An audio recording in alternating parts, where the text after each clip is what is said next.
Pour aller dans le souk de Fès, il est indispensable d'avoir un guide. C'est un labyrinthe de venelles étroites. Sans guide, j'aurais certainement eu peur.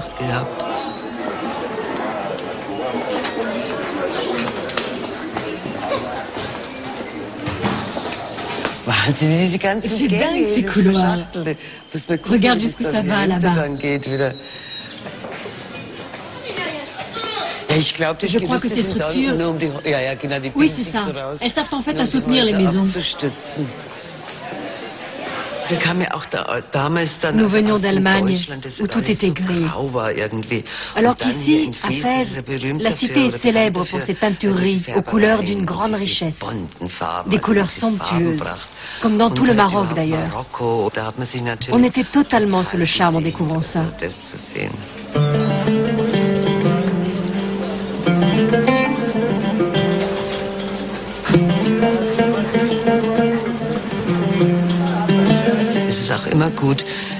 Il vaut toujours mieux s'adapter à la façon de s'habiller d'un pays, porter les vêtements des habitants du pays.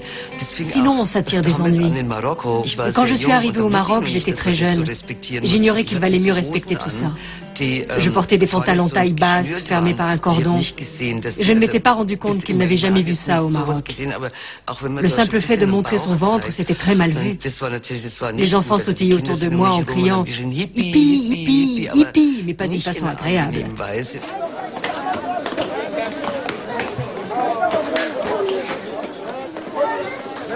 J'avais dressé une liste. Je voulais 3 choses au Maroc. Une djellaba, la longue robe à manches, un sac en cuir à franges joliment brodé. Ça, c'était la seconde chose. Regarde, ils étaient comme ça, ces sacs, mais plus jolis encore. Et la troisième chose, c'était du hashish. Là, bien sûr, j'ai eu de la chance, j'en ai trouvé. Comme à l'époque où Chi Obermeier poursuit son voyage de Fès vers Tanger, elle traverse les montagnes du Rif, 4e région productrice de hashish au monde. Ici, les règles ne sont pas écrites. Si la culture du cannabis est aujourd'hui officiellement interdite, la production de hashish demeure un des secteurs économiques les plus importants du Maroc. Dans nombre de régions du pays, la possession de drogue est punie par la loi, mais dans d'autres, comme à Tanger, les autorités se montrent plus souples. Une fois arrivés à Tanger, les hippies se retrouvaient tous dans un endroit bien précis. Voici donc le café Hafa, aussi célèbre que malfamé. À l'époque, c'était le lieu de ralliement hippie, car on pouvait y fumer du hashish. On y trouvait toujours quelqu'un qui vous en vendait. L'endroit ne craignait pas trop. C'était un lieu de rencontre secret, enfin, pas si secret que ça, car tout le monde le connaissait. Mais c'était un lieu où on pouvait fumer, tout en profitant d'une très belle vue sur la mer.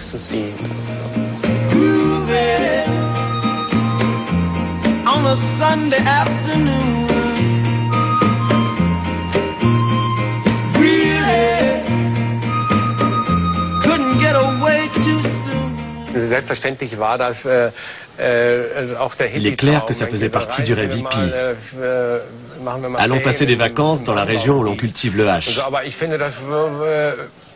Mais après avoir vécu des années ici, je pense qu'il s'agit surtout d'un fantasme d'Européen.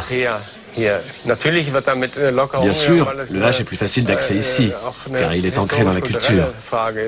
Tout comme le bavarois soulève sa pinte de bière, jamais moins d'1 litre. Eh bien ici, on fume le hash.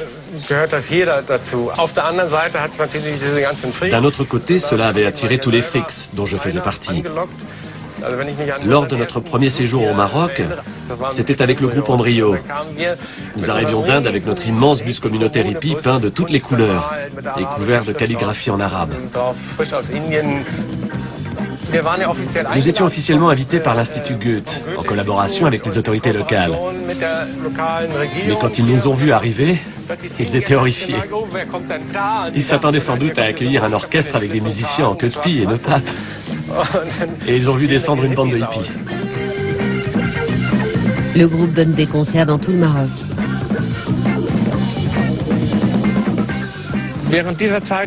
C'est à cette époque que j'ai rencontré mon ami Absalam. C'était à la fin d'un concert à Tanger. Et je suis resté à Tanger. Plus tard, j'ai créé le groupe Dissidenton, qui est devenu très célèbre au Maroc.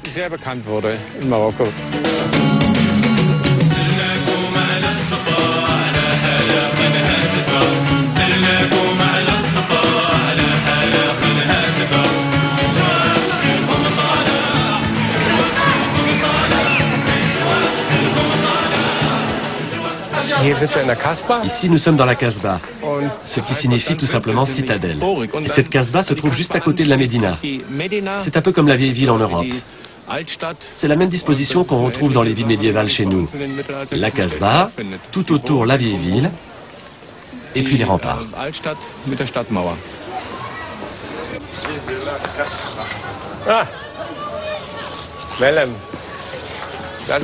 Ça, c'est la maison des musiciens andalous. Quand les musulmans ont été chassés d'Espagne au XIVe siècle, ils sont tous venus au Maroc. Ils ont bien évidemment emporté avec eux la véritable musique andalouse. Et ça, c'est le centre où tous les musiciens se retrouvent. Nous y venons régulièrement et nous faisons des bœufs.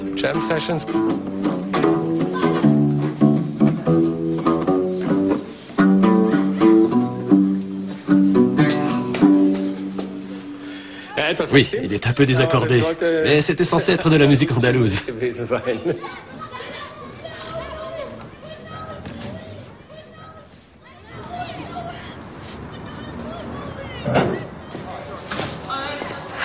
Salut Uwe. Je suis ravie de te rencontrer enfin. Isabella et bien d'autres m'ont beaucoup parlé de toi. Je suis très contente. Tu veux faire quoi aujourd'hui? J'aimerais absolument voir la Casbah. Je voudrais m'acheter différentes choses.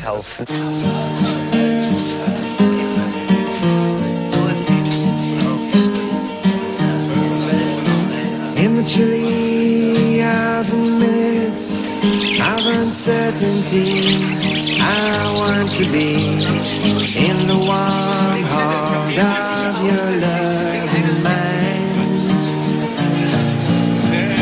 To feel you all around me and to take your hand along the sand. But I may as well try and catch the wind. When sundown pales the sky. Quand un musicien sérieux vient à Tanger, il rencontre mon ami Absalam, le ministre officieux de la culture au Maroc. Tout passe par lui, qu'il s'agisse de Paul Bowles, de Francis Bacon ou de Brian Jones. C'est là aussi que je loge chaque fois que je viens à Tanger, chez Absalam, dans sa modeste demeure. C'est aussi l'endroit où les Rolling Stones viennent toujours voir s'il n'y a pas quelque chose à fumer.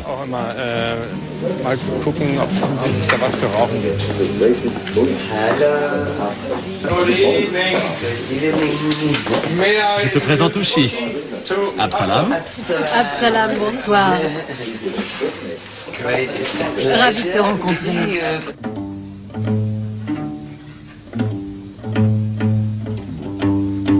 Absalam Akaboun a grandi bercé par le gnawa, une des musiques marocaines traditionnelles.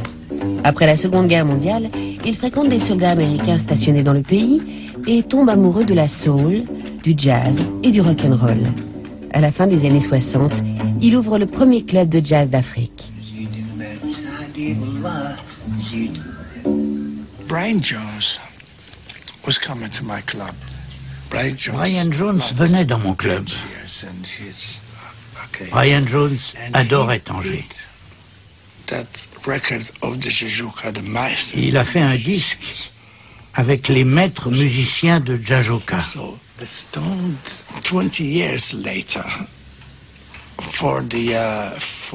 20 ans plus tard, pour l'anniversaire de la mort de Brian Jones, les Rolling Stones ont voulu lui rendre hommage.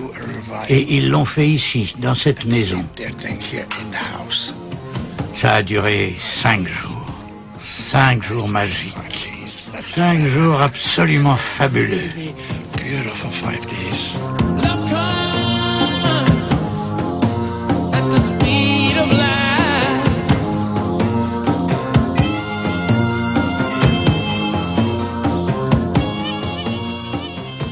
flower power, ces hippies qui recherchaient uniquement l'amour, la compréhension et la tolérance. Cette époque-là, j'aimerais beaucoup la revivre. Faites l'amour, pas la guerre. Peace and love. Je suis totalement pour. Je trouve que le monde actuel a profondément besoin de cet état d'esprit.